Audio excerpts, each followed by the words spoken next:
Welcome to GMTV, show number 124.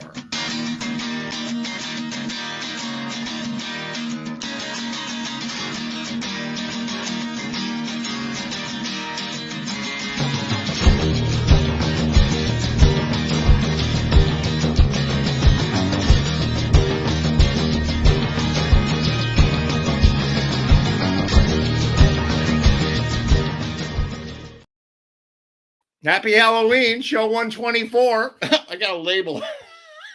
Costume department is fired. I got my fro. It's like a weirdo fro hat. How y'all doing?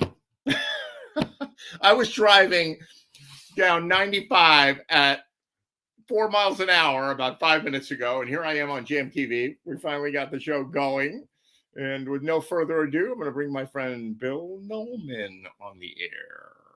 Bill Nolan, how you doing? Hey, good. One of the rare times that I was on before you were.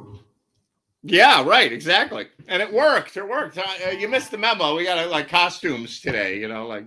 I'm going to quote the Addams Family. I'm playing a homicidal maniac. They look just like everybody else. There you go. How you been doing? What does your shirt say? Osaka, which is a city in Japan. Very nice. Were you there? Fuck no. If I only wore t-shirts that were of places I actually went to, I wouldn't have that many. No, but it's a minor league, or actually just a Japanese baseball team. Ooh, that's pretty cool. That's pretty cool. You can't go wrong with Japanese graphics and. No, I'm not wearing this dumb hat. So wait a sec. So I gotta get to the bottom of this. So are the Japanese better than us at baseball? No. No, they're not at all. Like the worst. Well, no, I mean, the guy, the Otani, who plays for the California or Anaheim Angels, whatever they call them, he is arguably the greatest baseball player of all time, only in the sense that he's an amazing hitter and an amazing pitcher, which is sort of what Babe Ruth was when he was at the Boston Red Sox. He was a pitcher, but I don't know if Babe was like, I never really looked into was Babe a great pitcher or just an okay pitcher? I don't know. I mean, I don't really know. Who's the guy? This Japanese guy plays for who? Otani. He plays for the Anaheim Angels, who used to be the California Angels. Oh, right. The Anaheim Angels. Right. All right. From LA, let's bring on David Robinson. Hey, David. Hello. How you doing? So what do you know about the Anaheim Angels and the Japanese player they have playing for them? Okay, first of all, fuck the Angels. Oh, I'm sorry. We're on live. I'm sorry. I shouldn't have said that. I don't know who's out there listening. My virgin ears. I know. Fuck the Angels. I'm a Dodgers guy. So you do have an opinion on the subject. Is that what you're saying? No, as far as Bill talking about the pitcher, the hitter, yes, the Japanese dude. He's fantastic. He's fantastic. Is he better than Babe Ruth? No. No. But he might be what I don't know, David, is I know that the Bambino was a pitcher. I don't know if he was a dominant pitcher, but Otani is a better than average pitcher. He's a really good pitcher. That's right. And he's a great hitter. And didn't he win the MVP 2 years ago or something? Yes. And in one sense of the word, a guy who can both play every day in the field and every 5 days pitch really well, shouldn't he be the MVP every freaking year? I know. Baseball. So if he lined the base paths also and planted the grass, then for God's sake, what? But that's tough because then you get into the MVP of all time, and then you get into endless bar conversations about who's the most valuable player of all time. That could get ugly. I like cats. I don't know anything about baseball, really. Cats, and by that you mean the furry animal, or do you mean the Broadway musical? Yeah, the furry animal cat. That's a disturbing looking cat. That's a disturbing looking cat. So Bill Nolan, yeah. So Osaka. So you're a fan. Are you a fan at least of the Osaka baseball team? I am absolutely not. No, you just like the shirt. I am not. I'm not a hater. I don't know a damn thing about them, honestly. I just like a lot of design work that comes from Asia and Japan in particular. I just am a big fan of that. You know, I've got T-shirts with Godzilla on them, and I've got other. Right. I mean, it's. I like that. So no, and Dave, you'll enjoy this. I'm a Houston Astros fan. Oh my God! Are you kidding I'll see me? you in the World Series. Oh no, I won't. Oh No, snap. no! You Oh, won't. snap. You The won't. Dodgers You won't didn't see make me. it. Oops. You won't see me. But I'm going for the Phillies, baby. Hey, I'm go- I think the Phillies have every. They're a lot like the Braves last year. Yes.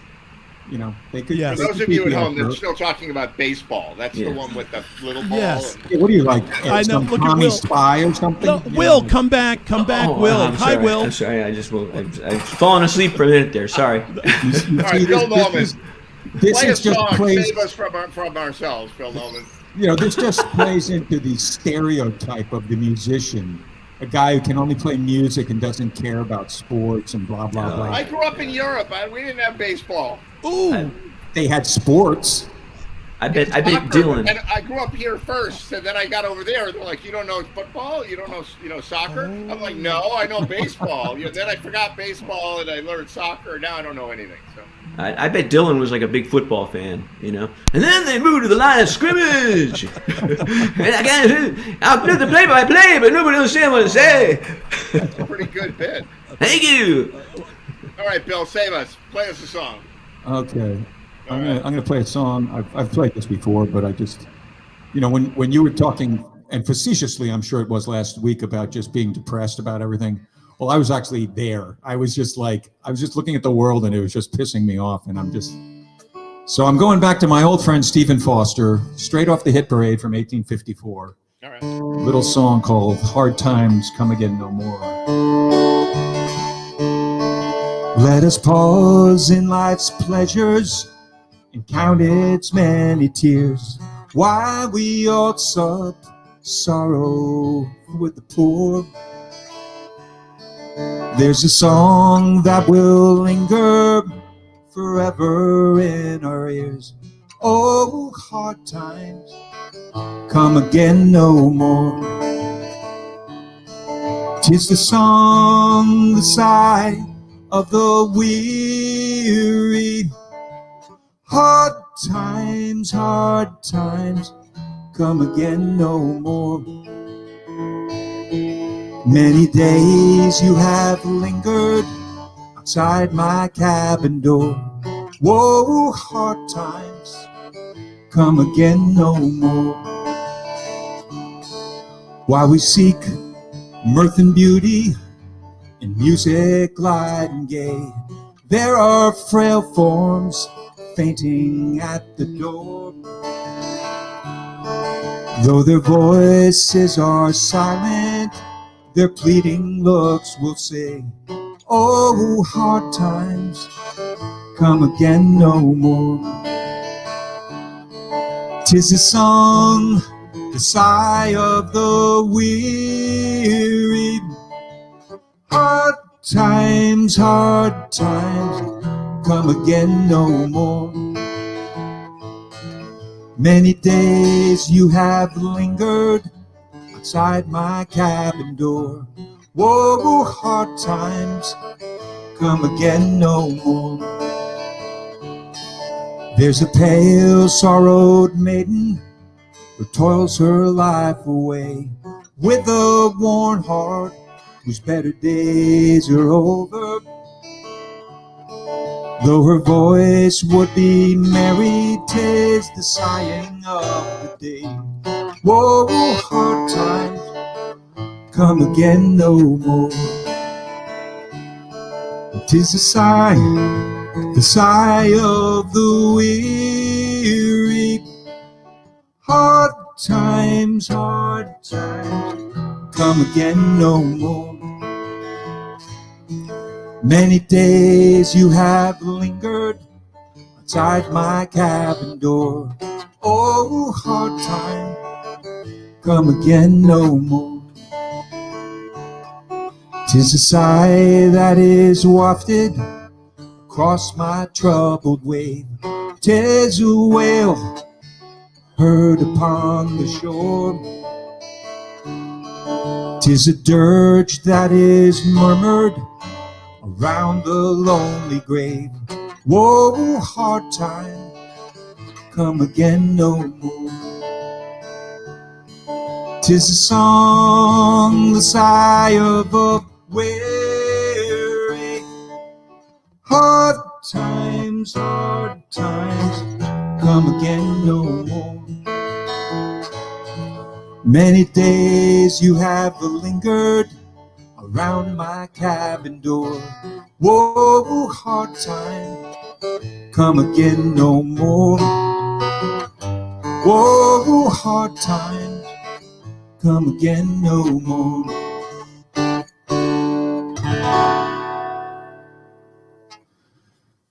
Well, Very nice. hopefully I brought everyone down far enough with that so that everything else will seem I uplifting. need to be brought down. I had a Diet Dr. Pepper on the way, and I'm like, driving down the highway. Does Dr. Pepper have caffeine in it? Yeah, oh yeah, it does, Dr. Pepper. Woo! Prune juice and caffeine, baby. At the Woolworth counter. I gotta come off that. I was wondering how you were texting me at high speed. I was sort of wondering. No, that was low speed. That was like the merge down to one lane on the cross west. Oh, and everyone, okay. Oh, God. Not so good. Yeah, I got to not teach so tomorrow. I got a whole bunch of students tomorrow, so I had to come down tonight. So. Oh, so you're. So are you in Pennsylvania? I was in Pennsylvania. I'm in my secret lair in Connecticut now. So. The double top secret lair. Is that like a bat cave? Is that like back the Ed Actually, cave? PA is more like my bat cave, you know, because good luck to you. Even if I told you where I was, you might not find me, you know. Putin probably couldn't find me. He couldn't drop a nuke on me. I am.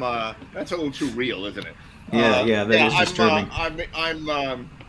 I'm in the middle of the woods in Pennsylvania normally, but today I got to be up early, and I'm not a morning person. I'm like, I got to be at school at 8 o'clock. So all these young students want to learn about music, and I'm going to ask them all. But tomorrow is going to be all about Kanye West. Ooh. Because I have a couple of students that are like, all right, so how Bill Noman speaks about who do you glow? I mean, the Beatles or Steely Dan or whatever. Like, I have students who speak of Kanye West like he is the foundation of a great thing, and I'm like, I don't get it. And they're like, all right, we're going to explain it to you. And then they play me some things, and I'm like, I still don't really get it. And they're like, no, you don't understand. They're like, they do the Bill Noman thing, like, Ed, you just don't know. Like, let me explain. No, that's only in Tom Waits' voice. That's the only thing there, you know. That or Bob Dylan's voice. You just can't. Bob Dylan, yeah. The list you have to goes get over on. that. The Dylan thing. Yeah, no, but I have students who actually, he may not be their favorite artist. No, he's not. But because he's old school to them. Like, they were little kids when Kanye was coming up. And like, I don't get Kanye. I listen to his music. I'm like, I don't even get it. Like, I listen to stuff.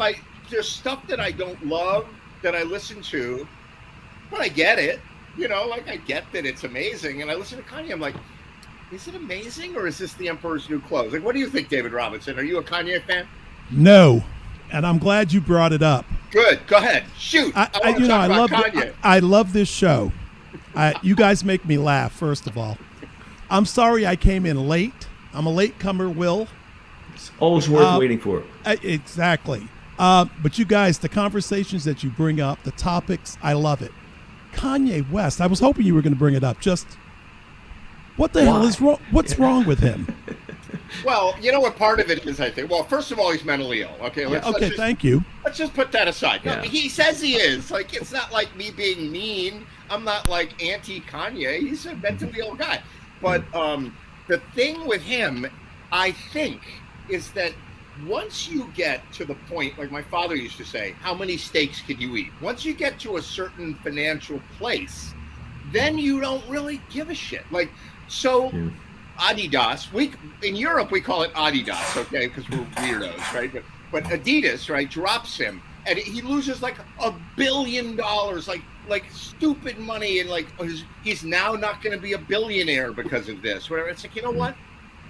How many steaks can you eat? Like, who cares? But you know what? For a narcissist mental nut job like him. Don't bring That Trump up on the fucking show. We're hurts. talking about Kanye West. Oh, That hurts, though. Not being a billionaire, that hurts. That's the kind of thing that hurts him. Yeah, and, right.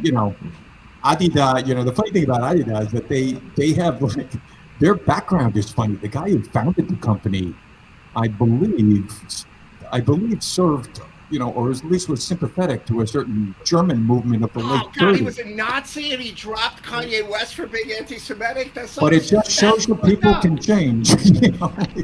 God, if you're going to be a Nazi, then stick with it at least. That's right. Don't turn back. Don't sell out. Show a little guts. A black conservative American, like, come on, Well, I mean, he is really, he's just crazy. And I heard a discussion. This will go a little bit into sports. So I'm sorry that on the diagonal square here in Hollywood Square, the diagonal square will not take any interest in this. But there was this breakaway golf league called the LIV, and they've enticed a number of big name golfers to go there. It's all bullshit. Everybody's millionaires. They play golf. Okay, there's no real empathy here for anybody. But what people don't seem to realize, or what they don't focus on, which to me is what it's all about, is that the LIV is funded 100% by the Saudis. And I'm sorry, the Saudis to me are in that category of people, fuck you, like fuck you, Saudis. Fuck you with 9/11. Don't talk about 9/11 and not include them in that conversation. But that's a great. You made a really, really great connection there, right? Because like Kanye West has a lot of money, so he can be outspoken. He doesn't give a shit. He actually said to Adidas, he said, I can say anything I want. I can say anything anti-Semitic, and you can't drop me. We're dropping you, But the Saudis, it's the same story. The United States, with its great growth spurt over the last, 60, 70 years, gave the Saudis all the money in the world, and now they're all Kanye West in Saudi Arabia. They're all right. Like, we don't care. We'll just buy 20 more jets and a yacht, and who cares? Yeah. And we'll hire a plane, a private plane that 75 of the seats are just taken up with their Falcons. I'll give you one. So my brother, who's much younger than me and grew up in England, right? My brother had a friend in boarding school. He went to a fancy British boarding school and had a friend in boarding school who was a son of a Saudi prince or something big. Like he was like a mega wealthy kid, right? And this kid was 16. I guess he turned 16 and he got a Ferrari, I think it was. It was either a Lamborghini or a Ferrari, the brand new one, for his birthday, but he couldn't drive it, right? So they chartered a Saudia or Emirates, one of those 747 cargo plane. They flew the car up on the cargo plane, and he drove it around in the plane at Heathrow. Because that's what you do. That's what you do, right? When you're rich, yeah. Right. Exactly. And Kanye is going, why didn't I think of that? Yeah, that's right. I could have been doing that. The funny thing about this breakaway golf league is that they give guaranteed appearance money to these guys that's beyond their wildest dreams. Some of these guys are big names, but some of these guys are just also rams. And they get $14 million for just showing up. But it's fucking Saudi money, and it's like... Doesn't matter, yeah. If you don't stand for something, in this world, what happens is what's possibly going to happen on the first Tuesday of November. It's like, if you don't stand for something, man, just stand. I had this buddy who passed away, one of my first partner in advertising, and funny guy, like really funny guy. And he went to some antique store in Vermont and came back with this placard that was on, like a piece of pine and then enameled, and it was like a homily, and it was like, the 10 piece of advice from your parents or something. It's like one of those kind of things. Well, one of them was one that we used in a million creative, presentations we gave, because it said, stand for something or you'll fall for anything. And it was like, I always thought that was like freaking brilliant, but it's still as true today, and it's as true as what friggin' Stephen Foster was talking about in 1854. It's like we haven't evolved that far. We have cars now and planes, but mentally, iPhones. Yeah, right. Oof. All right, Bill. Save us from ourselves. Do another song. It is a music show, after all. I'm trying to think of anything that I have here that isn't borderline Kanye, depression. cover a Kanye tune, would you please? That's right. You know what I don't get? I don't get when people talk about the production values of this stuff, and I just don't have the ear to like. I understood when it was like Curtis Blow or Grandmaster Flash, when they would incorporate, they'd have like basically a hip hop track, and then they'd incorporate like a rock guitar in it, and like, I'm sort of getting it, like what's going on, but it sounds like a band. It doesn't sound like a scientific experiment. It sounds like, I'm hearing a drummer with a backbeat, and I'm hearing like a bass player, and I'm hearing all of this stuff. Right. The stuff now is such a tapestry of sound things that I just don't hear anything. And when somebody talks about... Play a song, and I'm going to actually give you some great news about the future of rap music out of the mouths of babes after this song. I thought you were going to give me like a critique after this about what I didn't, why my beats are not fresh enough. I will you did beatbox well. along with the song. I'm going to beatbox along with you while you're doing it. And then we'll talk about your raise. Yeah.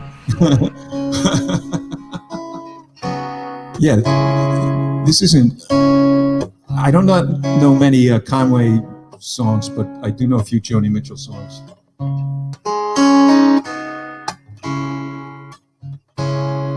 The big man arise. Disco dancers greet him. Plainclothes cops greet him. Small town big man. Fresh lipstick glistening. Sophomore jive. Victims of typewriters. The band sounds like typewriters. The big man, he's not listening. It's the big man, Kanye. His eyes hold Edith. His left hand holds his right. What does that hand decide? That he grips it so tight. Edith in the ring, the passed over girls are conferring. The man with the diamond ring is purring. All claws for now withdrawn. One by one, they bring his renegade stories to her, his crimes and his glories to her. In challenge they look on.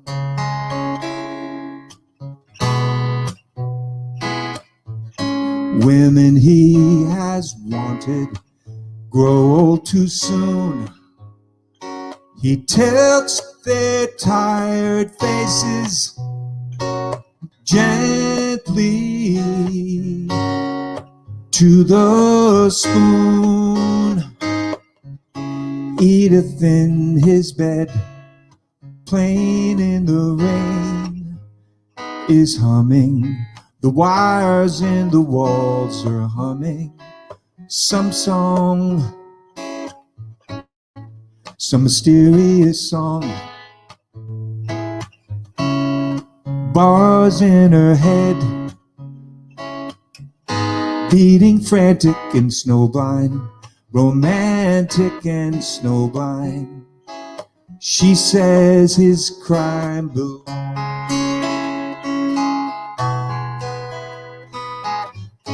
Edith and the kingpin, each with charm to sway, and staring eye to eye, they dare not look away. They dare not look away.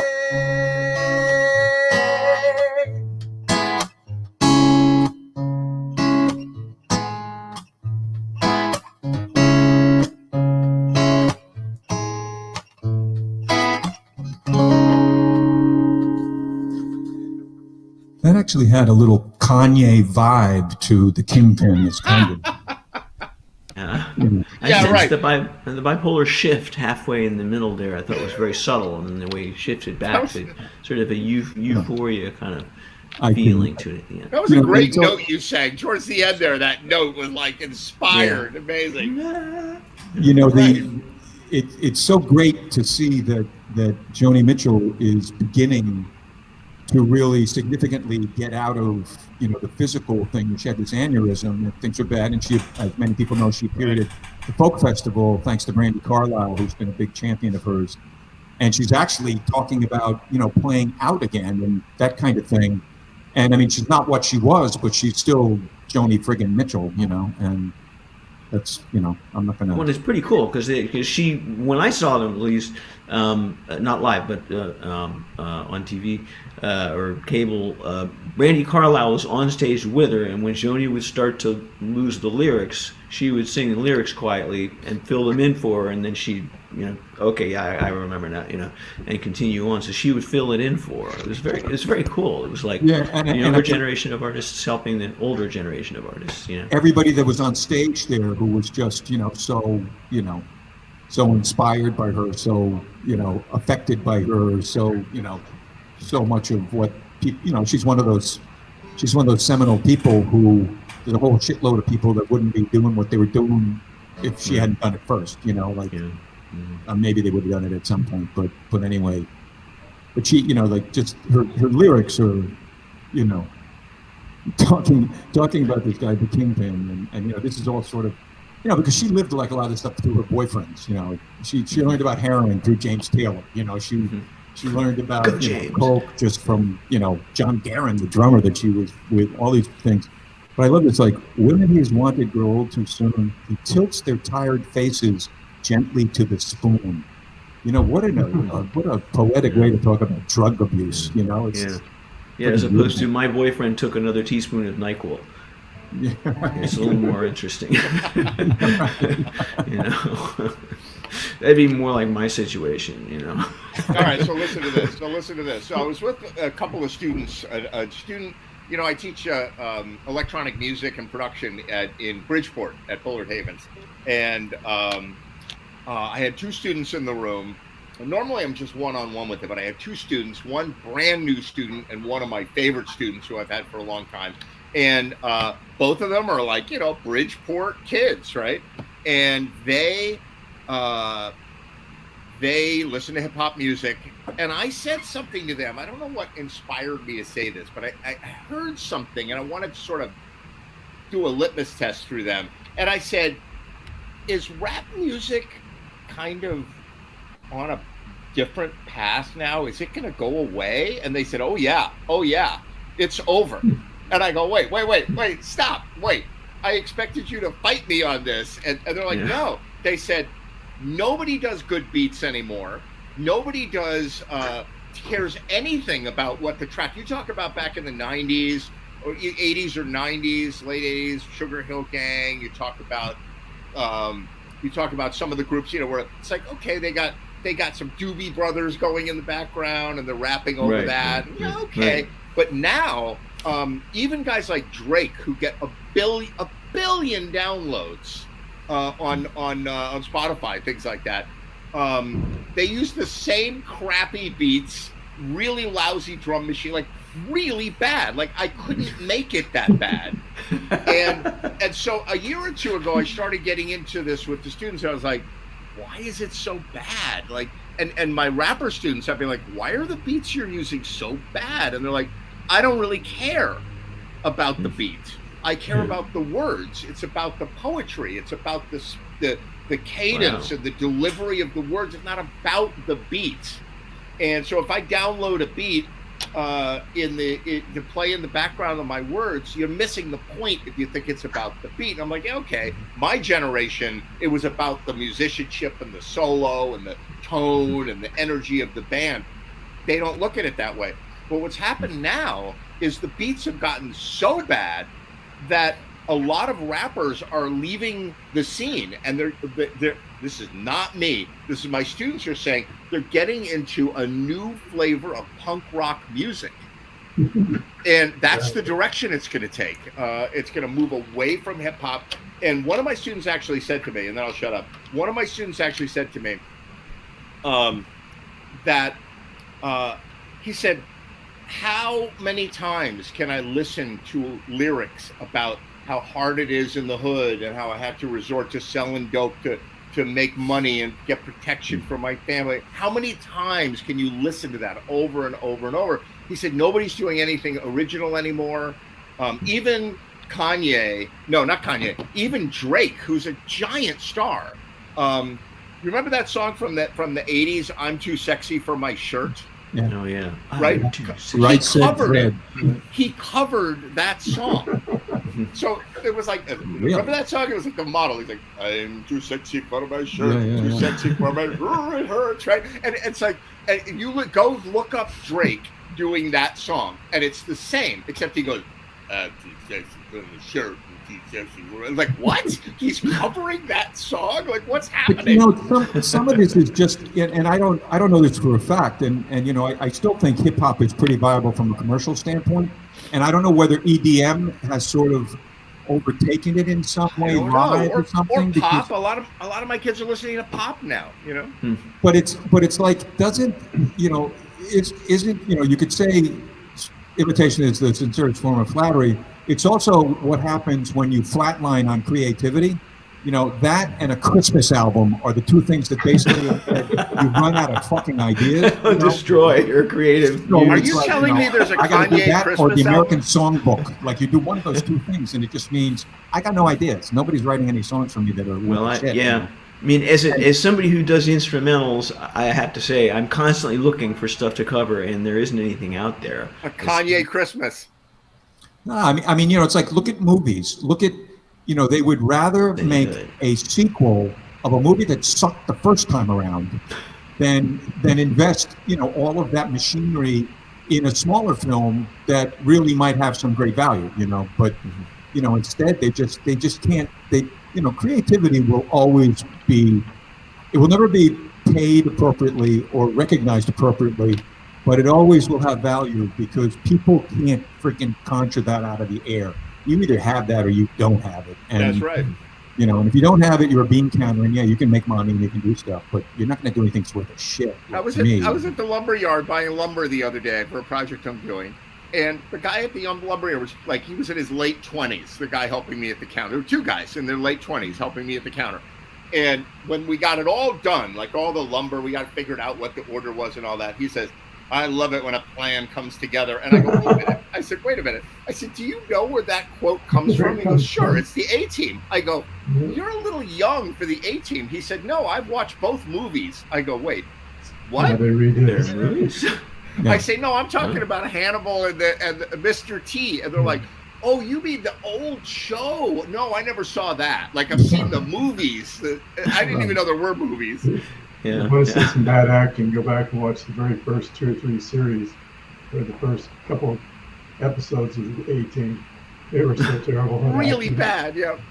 You take that back. That was Mr. T. You take that back. Yeah, I mean, Mr. T was an original, you know, concept. You got to admit, you know, it's pretty. The whole accent and, you know, his phrasing. And, I pity the fool. I pity the fool. Great. You know, he was great because he was like a wrestler. Yeah. But before anybody really knew wrestling as much as they do today, he was a wrestler. And then you had the Kanye character. You had the helicopter pilot guy who was like, I'm crazy, but I'm fun, you know.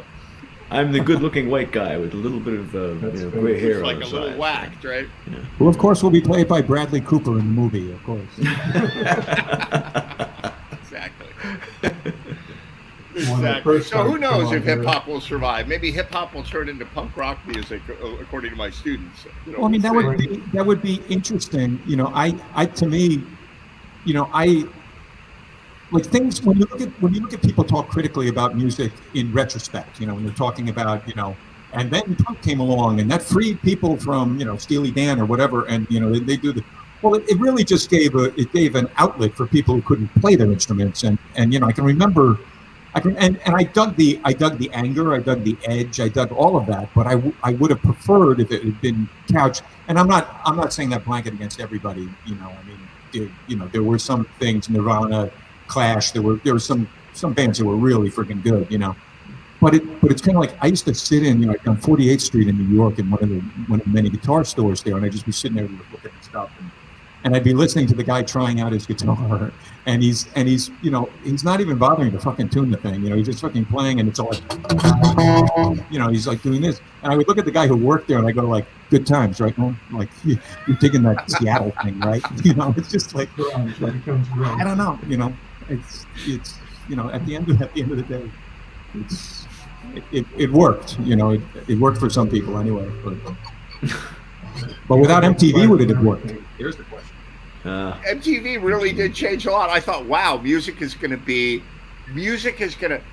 change into this visual format. Whatever. Now you can't even watch a video on MTV. Like now, nobody really takes video that seriously. Oh my God! But some of the history is hilarious. I mean, apparently, I don't know if you remember Martha Quinn. She was the little girl next door, and sure. Nina Hartley, who was like really hot. Nina Hartley would go home and play with her cats at night, and Martha Quinn would go out and like party with a bunch of sleazy guys every night. They'd have to throw her in the bathtub in the morning to wake her up so that they could get her to the gig, you know. Yeah. And the most hilarious video on the internet or on whatever is Billy Squires' "Rock Me All Night." I think it is. Oh, it's really bad.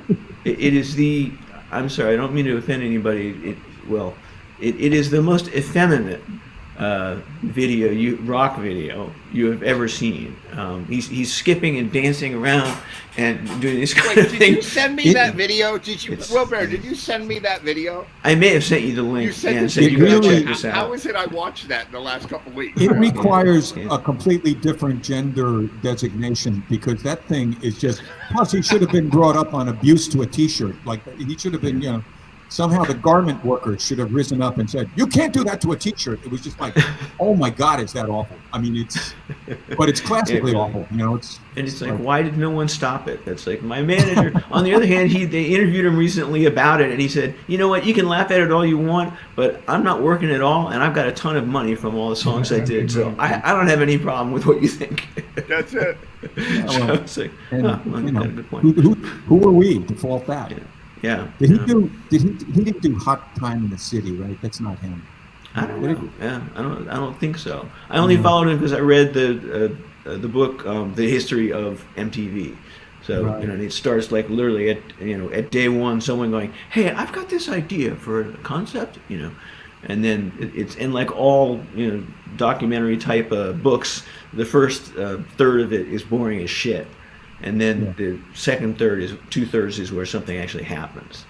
Yeah. So that was. But I mean, you know, that was a seismic shift in something, and I was actually doing the advertising for ESPN when they transitioned from being like tractor pulls and world's strongest man competition to picking up the rights to the NFL and Major League Baseball and that kind of stuff.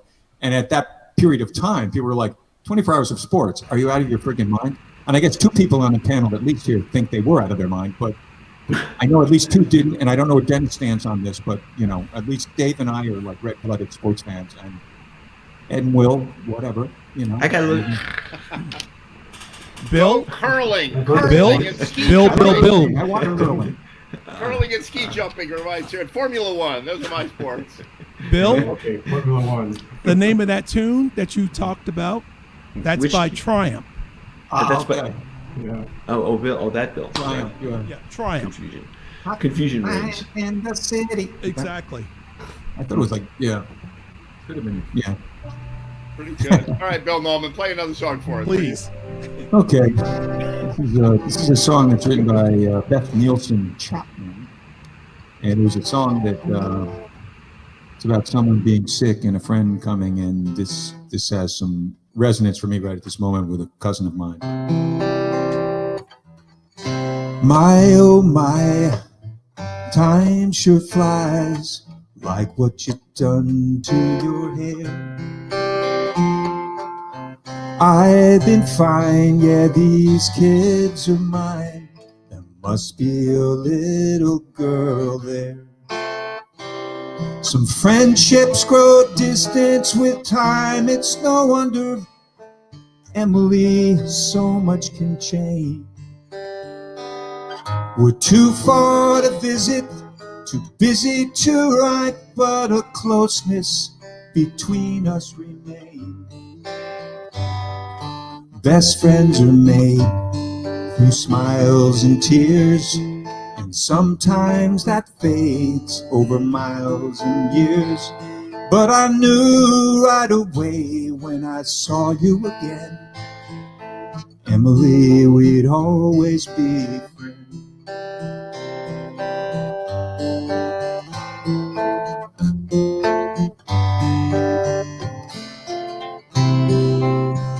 I still sing now and then, mostly at weddings for friends. And I just bet you still get a yearning to paint now and then. They tore down our whole street, now there's a bank where the house was we shared back in school. Remember, we both have each other to thank for the boyfriends you're not married to. And best friends are made through smiles and tears, and sometimes that fades over miles and years. But I knew right away when I saw you again, Emily, we'd always be friends. Stay as you are, and you'll go far. You sign my yearbook, don't forget me when you're a big star. We can't stay, it's getting late. They said I should not let you get tired. We'll just be up the street, my number's right here by your side. Oh no, it's not trouble, I don't want to hear about how all of this changes my plans. I'll see you tomorrow, call me tonight, Emily, let me do what I can. 'Cause best friends are made through smiles and tears, and sometimes that fades over miles and years. But I knew right away when I saw you again, Emily, we'd always be friends.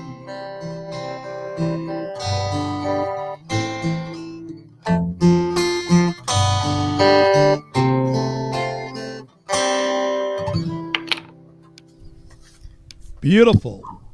Very nice. Very Beautiful, nice. beautiful, beautiful.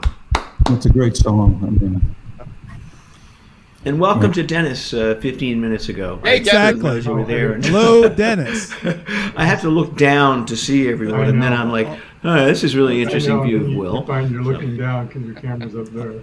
Yeah. Well, Will, I've been sitting here trying to decide which PBS show was that had the stars, is it Reading Rainbow or Now You Know, or That's right. Oh yeah. I don't know. I don't know. It's completely random. I bought them and stuck them up there. oh, they're cool. But that's the first thing I thought of is like People on the highway Just kind of outside like comment stars on them. shooting across. Yeah, they're if you can see them up close, they're like very cool because there's lots of little pinholes in them with colors and lights, and they're very, you can sit and look at them and with a vodka and tonic for hours and just keep going and staring. And it'd be a lot of fun.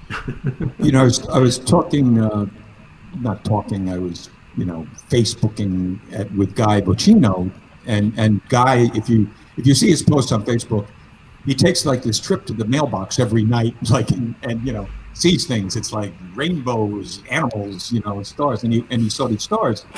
And this friend of mine showed me this app, and I forget what it's called. It's called Sky Aware or something like this. And you just point your phone to the sky, and it literally shows you the constellations that are there and gives you like a little outline of them, like Like I was doing it, I shot, I was pointing it, and it was like Orion. And after seeing like sort of the outline with the actual stars in it, I was like, oh yeah, I get it. That actually looks like a guy. And I see his belt. That's nice, whatever. And I was doing it because I guess Jupiter was near a moon a couple of weeks ago. And I was like, is that Jupiter? And I always call my friend Eddie Wright because he lives in Maine. And you got to look at constellations are in Maine because frankly, what else are you going to do there? But and they were like, do you have the same thing? It's not working like this. You can't see it, but it's called Sky View.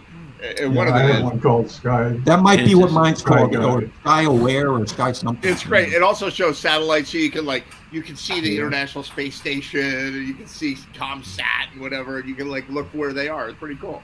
And this thing also has some new age music that accompanies it. Yeah, so that's you're right. watching something, and there's this kind of insipid kind of. I feel like I need like a glass of Chardonnay, and That was actually that's the. I always wanted to be the guy who wrote the music for the Weather Channel when they had the automated thing, and they had that. I was like, I want to be that guy, because he's getting a big royalty, and everybody in the country listens to his music. Yeah. Do you remember the movie Broadcast News? Oh my God! I totally remember that. It was one of my favorite movies. There was a great scene there where Mark Shaman, who was a great composer and songwriter and musician, he and this other guy are pitching a theme to like the producer, and they're like they've got this little keyboard stand, like one of Ed Train's like tiny keyboards, and they're doing this thing like da da da da da da da da da da. And it was freaking classic because I guess that's how it goes, there's little doing stings, the whole thing, and stings that are like who came up with the thing in Law and Order SVU? Who came up with dum dum? Who came up with that? Yeah. Right. That was huge. And they are drinking $1 champagne million. in the south of France on that. Yeah, think of the copyright royalties on those two notes must be huge. I had a friend who knew the guy who wrote the Entertainment Tonight thing. Da, da, da, da, da, da. And he lived in Lincoln. He lived sort of near Lincoln Center, and I went there and I put a guitar track down on something else he was working on, but very modest, like where he lived. It wasn't like a big deal apartment or anything like this. And I was just thinking, I know you always hear like how much Paul Anka made for the Tonight Show theme, like that he made like a shitload of money on this. And I have to believe for entertainment, that went longer than the Tonight Show, basically. I mean, the Tonight Show when Jim Fallon, do they still play? Da, da, da, da, da? Is that still? No. I think they have a Kanye song playing now. The Roots. That's right. You guys talking Conway quick? And he comes up. So love does it. anybody on this steals show, the anybody on the screen right now know Steve Morell? Do you know that name? No. Steve Morell was a guy who used to come to my jam, and I met him before that. And his claim to fame is that he actually played harp with Muddy Waters, like on a bunch of shows or whatever. He's a great harp player, kind of a wacky guy, an colorful character, and a Kanye type, only worse. And he unfortunately passed away a couple of days ago, I heard. He was a Stanford guy. Used to come to Rascal Flatts when I ran the jam there. And, he used to play with our Blues Brothers band. We, of course, integrated him into what we do. A fantastic harp player. And I can't remember what it is right now, but he was also a guy who wrote TV music and had contracts, like some amazing contracts. Like I'm going to look it up in the break. I can't remember what they are right now, but like great shows. And anyway, he'll be missed, Steve Morell. There's a lot of guys and women, like Christine Oldman. I don't know if you know her, the Beehive Queen, and Jay Stolman. They have little cottage industries working on TV stuff. I know Jay worked for NBC for a long time, and I think he just did sort of interstitial stuff. And if they needed to like knock stuff off, and Christine has been on Saturday Night Live a lot, but you don't see her because the singers are in that little room to the right in the back where occasionally you'll see the percussion player there, but you won't see anybody else. But there's singers back there. She and Elaine Caswell and other really great singers. And if you ever get a chance to see Christine Ullman, she's like really awesome. Connecticut girl, Oh yeah. got one more Forest Bill moment? Sure, Ed. This one, I don't know. In this keeping with everything else, it's semi-apocalyptic, and at the root of it, it's just based on a lack of optimism for the future. And with that, we're off. Leonard Cohen. Everybody knows that the dice are loaded. Everybody rolls with their fingers crossed. Everybody knows that the war is over. Everybody knows the good guys lost. Everybody knows that the fight was fixed. The poor stay poor and the rich get rich. That's how it goes. Everybody knows. Everybody knows that the boat is leaking. Everybody knows that the captain lied. Everybody's got this broken feeling, like the father or the dog just died. Everybody's talking to their pockets. Everybody wants a box of chocolates with a long stem rose. Everybody knows. Say everybody knows. Everybody knows. That's how it goes. Everybody knows. Everybody knows that you love me, baby. Everybody knows that you really do. Everybody knows that you've been faithful, give or take a night or two. Everybody knows that you've been discreet, but there's so many people you just had to meet without your clothes. Everybody knows. Everybody knows it's now or never. Everybody knows it's me or you. And everybody knows that you live forever when you've done a line or two. Everybody knows that the deal is rotten. Old Black Joe's still picking cotton for your ribbons and bows. Everybody knows. Say everybody knows. Everybody knows. That's how it goes. Everybody knows. Say everybody knows that the plague is coming. Everybody knows that it's moving fast. Everybody knows that the naked man and woman are just a shining artifact of the past. Everybody knows that the scene is dead. There's gonna be a meter on your bed that will disclose what everybody knows. And everybody knows that you're in trouble. Everybody knows what you've been through. And everybody knows from the top of Calvary to the beach at Malibu. Everybody knows it's coming apart. Take one last look at the Sacred Heart before it blows. Everybody knows. Say everybody knows. Everybody knows. That's how it goes. Everybody knows. Everybody knows. Whoa, everybody knows. That's how it goes. Everybody knows.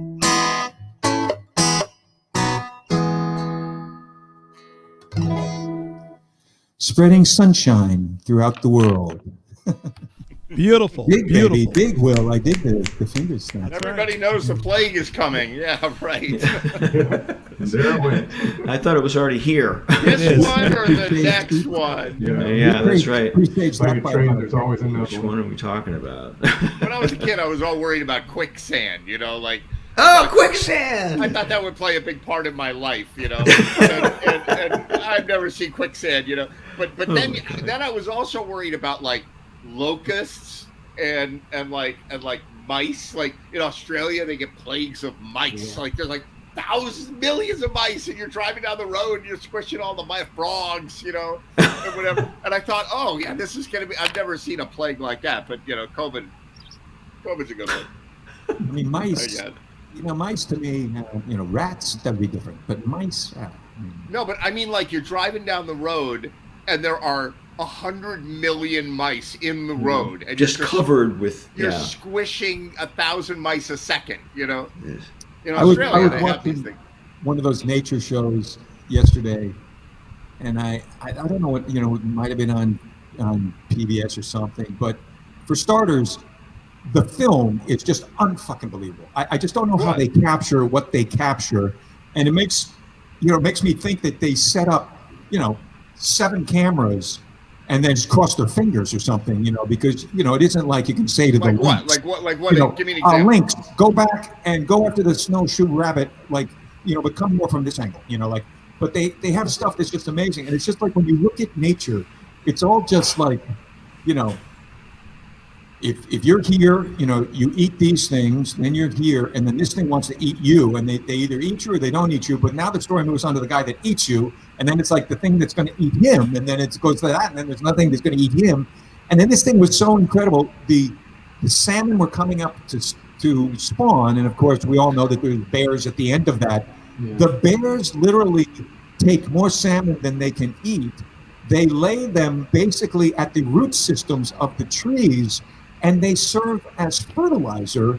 And according to the narrator, they exhibited like 30% better growth thanks to the bears actually fertilizing the thing. That's I don't know how they measure that, but they grow sushi on the leaves too. No, that's nature. Nature is messed up when it comes to all that stuff about what like oak trees. Oak trees are generally where they are because squirrels hide their nuts and forget where they hide them, and that turns into an oak tree. Right. Really? I live on Oak Street, so that's especially interesting to me. You can get the sense, though, when you look at these shows, you're like, other than serving a good purpose by having a camera crew there, they could do very well without man. Oh yeah, and there was Dennis knows this out west. Like at Yellowstone, or there was a thing about the wolves at Yellowstone. It's like an unbelievable story where it changed the course of the Yellowstone River because the wolves were driven out of Yellowstone, and they did not hunt the bison, and then the bison ate more grass. And then erosion filled in the river and changed the course of the river. Yeah. Yep. And don't even start about beavers. Oh, there goes the neighborhood. Yeah, I know this could go wrong really fast. Ecosystem on their own. Yeah. Oh my God. Beavers, huh? Don't take us near that. If you got to go in the gutter, Will, honestly, before. I think when this show started 125 years ago, or whenever it was, you were an innocent guy, now look at you, I've completely lost all of my innocence. Potty humor. So I looked it up actually today. I asked Siri, I was like, hey Siri. You looked up my innocence? I said, hey Siri, on the way here, I was on the highway. I'm like, hey Siri, how many weeks is it since March 20th, 2020? And it was 136 weeks. So this is show 124, but we missed 12 shows over the course of the last couple of years. We missed 2 in the last in this month. We skipped 2 in a row, but it was 100. We'd be up to 136 shows. We thought 88 was crazy. We're going to be 88 times 2 soon. We'll never get to It's 88. wild. I will never get to 88. Well, So I mean, interesting. Dave, you think you're a latecomer, but when it's show 193, you're not going to feel that way. You're going to feel, That's right. you're going to feel like, will this ever I end? know my Like, physical therapist. His name. is We should Stuart. we should do an episode where we all like make ourselves up to look like we're 90, bald heads, and so that people will tune in and go like, oh my god. What the hell? Will, I thought I was already Will, doing not that. going there. I already have a bald head. All of Show you guys number got hair. 1250. All of you guys. Dude, I appreciate being lumped in with that category, but no, I do not. No, you guys got beautiful hair. That's so there's right. this video. You're So We the love same you, two- man. I was in there with the same two students I was talking about the demise of rap music and Kanye West. Those kids teach me more than I teach them, right? And they started to talk about how the beats in rap music now are just horrible, and that they don't really care, and they don't put any effort, even on multi-billion-dollar artists. They don't they don't put the effort in anymore. And so I made them watch this YouTube video that's on the air by this very pretty blonde, like 20-year-old Russian girl. And YouTube like pushed this to me. I don't go searching for this particular demographic, right? Yeah. But here's Yeah, this very this is when you're on like Google Lithuanian blonde exactly, girl. exactly. And so they push this thing. So there she is. She's blonde and she's lovely, and she's a beautiful Russian girl, and she's wearing this provocative outfit, a beautiful dress or whatever, and very serious. Russians don't smile a lot; they're very serious and earnest. And she says she has a channel that is devoted to how bad it is in Russia, how the Russians don't care about their people, and how Russia's just awful, right? And so she does this thing, and she's like, oh, this is what it's like. She shows pictures of the street, whatever. But every once in a while, she says, by the way, I hope you all know that this is just a joke, that I love Russia, and I love it here, and it's a wonderful place. I'm just kidding. I'm just making a parody of how terrible it is, and whatever, right? And so you're like, oh, what is it? What am I watching, right? You're smart, yeah. So she did a video, and it's the title of the video. Every other video is like, this is how bad it is to live in Russia, right? This pretty girl talking about how horrible is Russia. So now she does a video, and the title of the video is the top 10 things I love about Russia. And she comes on and she says, I just want you to know that I'm just joking, that Russia's a wonderful place to live. And the fact that you make $300 a month and things cost more than they cost in New York, well, that's just Russia. You have to laugh about it. And we have it so good here. She says, all right, let me start my list of the things that I love about Russia. And she says, the beats on the rap music are excellent in Russia. That the 20-year-old kid who makes a beat is like puts his heart into the beat. It's better than anything Drake or anybody puts out. The Russian beats are amazing. And she says, now I'm going to tell you about the other 9 things that I like about Russia. And she literally sits there without saying a word, like this. for 10 minutes, she sits there, she's silent. And at the end, she goes, thank you. That's it. And we're cracking up. We're in school watching this video. And we're talking, and she's sitting there like, Yeah. these are the things I love about. So I thought we got to do a Jam TV where we just come on the air and we just don't say anything for 2 hours. We just sit and we're like, hey, people, come on. And they don't talk. You just sit there. That's going to be our episode 199. I'm not sure we're capable of it. That's the problem. Things we like about Jam TV. Things we like about Jam TV. Like, Yeah, I love Jam TV. They all shut up. Yeah, I can't see that. People who are watching this from outside, do you think it's easy to just prattle on like this for like 45 minutes? That's right. It's not. no, we're professionals here. We are pros. We are pros. I rose to the call of duty when I realized I had misunderstood Ed, and 10 minutes before the show started, I was eating dinner. Can you see it? There we go. I was eating dinner, and I realized there was a time for the call of duty, and so I'm glad you made it on the show. It's great. So me too. You're not going to play tonight. You'll play next week, maybe. If you Yeah. Tonight You're not I'm playing tonight? What the on the hell? disabled list. I'm getting over COVID. I can tell you guys because you're 200 miles away, so you don't have to be scared of it. And there's only 3 listeners, so that's not going to, it's not going to Yeah, cause that's right. wildfire through the world. No, it's And how do pretty- you feel? You look good. Thanks. Yeah, just I'm like I'm after the COVID. It's like any illness, you feel tired afterwards.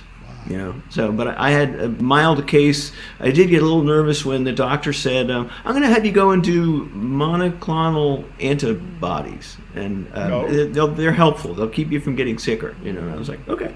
So there's you call a number and they send a cab from the opposite side of Boston. This cab's like a 40-minute ride to pick you up at their expense and bring you over to their clinic. And the woman is giving me this thing, and I say, so this will keep me from getting sick? And she says, yeah, we just give it to the really high-risk people. Okay, you're going to feel a little prick now.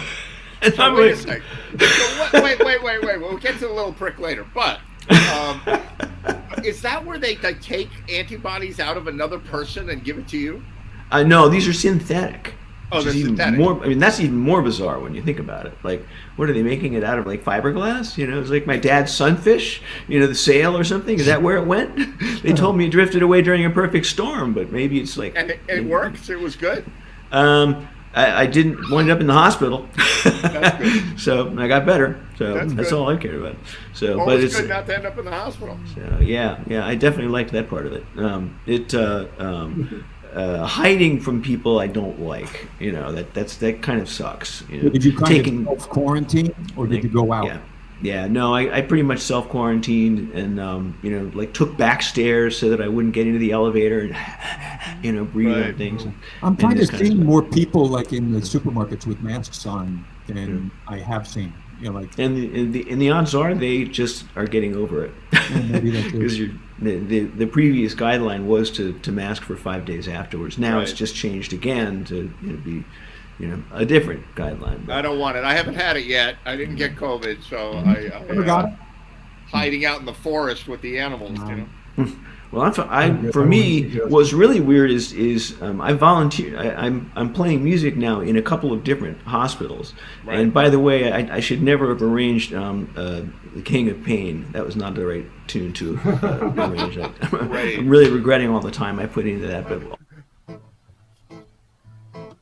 Oh, we lost Will. I'll I play think- in the system for having COVID. So when I called for a doctor appointment tomorrow, for an appointment tomorrow with a doctor I never see in a completely different system, they said, "Oh, sure, we can." Oh no, wait a minute, no, you've got a flag. And I was like, "I've got a flag? What does that mean? I've got a flag?" And they said, "Well, it means that somebody flagged that you have COVID." I said, "Well, who?" And they said, "We can't tell you." Well, how do I get rid of it? Well, you have to contact the person who put it in, but you can't tell me who put it in. Really? So, Wow. Yeah. So I can't, so I'm not allowed to do lots of stuff. It was me. I It's flagged just me. you. Damn, I knew it. I knew it. Yeah. Yeah. that's, So Dennis, I see you have Dennis. You said cars and faster cars, but cars. before you had bass player on there. Bass player and strings. Yeah. So how's your bass Guitar playing and coming strings. along? It's Are you getting there, playing? slow but sure.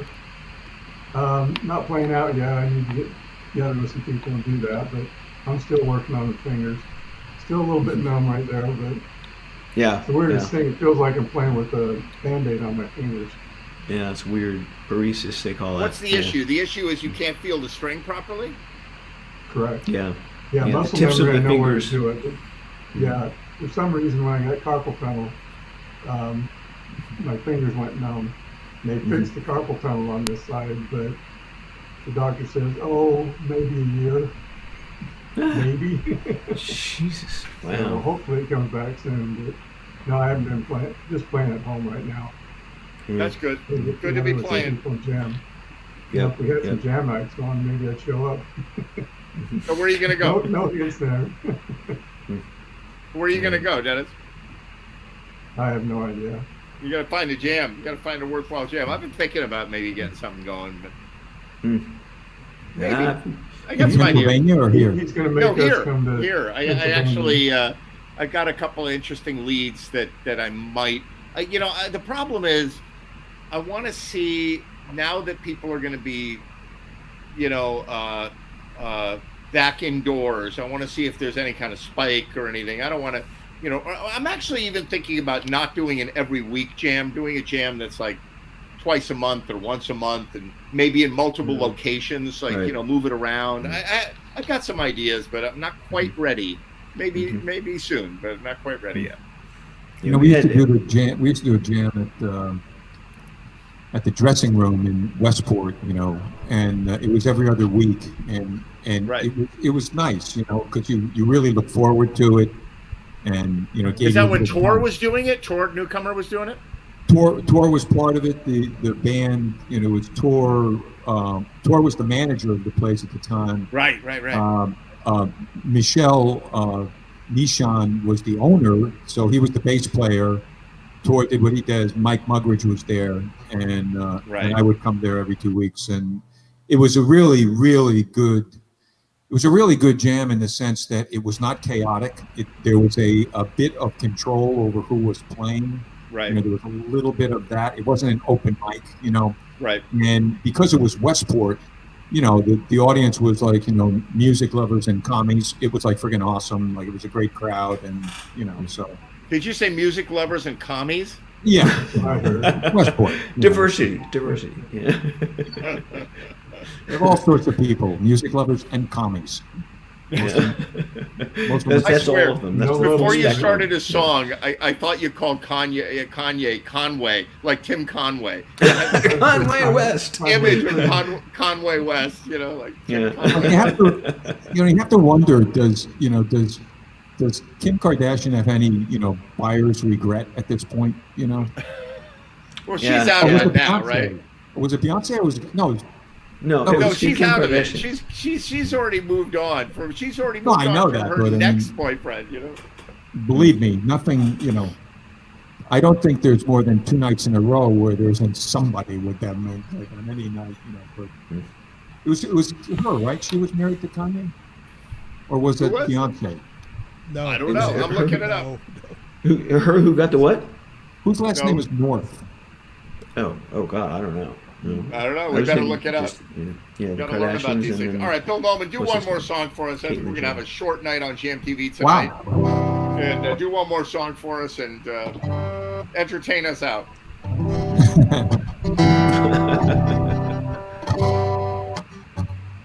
I wish you freedom, wish you peace. I wish you a night of stars that beckons you to sleep. I wish you heartache that leaves you more than a man. I wish I could be there, but I can't. I wish you places that sit so still, where people never ever change and they never will. I wish I could hold you, make you understand. I wish I could be there, but I can't. Be good to your mama, 'cause she needs a hand to hold. Boy, she loves you more than you'll ever know. There are rhymes and there are reasons, and times when things say the same, but I hope you know my love will remain. I wish you wisdom, I wish you years, I wish you armies to conquer all your fears. I wish you courage for all that life demands. I wish I could be there, but I can't.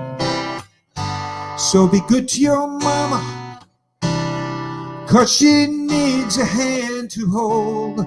Boy, she loves you more than you'll ever know. There are rhymes and there are reasons, and times when nothing stayed the same, but I hope you know my love will remain. I wish we were together, I wish I was home, I I wish there were nights where I was never, never alone. I know that I've said it once again. I wish I could be there, but I can't. So be good to your mama, 'cause she needs a hand to hold. Boy, she loves you more than you'll ever know. And there are rhymes and there are reasons, and times when nothing stayed the same, but I know my love still remains.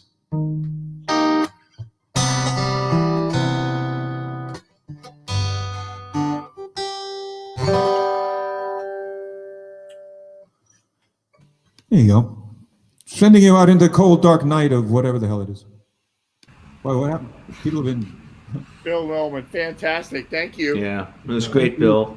Thanks for your music tonight, especially the Stephen Foster song. It's a great song. Yeah, it really is. Classic. Absolutely. Well, great to see you guys. That's Jam TV for tonight, show 124, and we'll see you guys soon. Hopefully next week we'll keep the tradition going. Yep. Night night. Absolutely. All right, you guys. Good night from Jam Bye. TV. And now something completely different.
enjoy a show.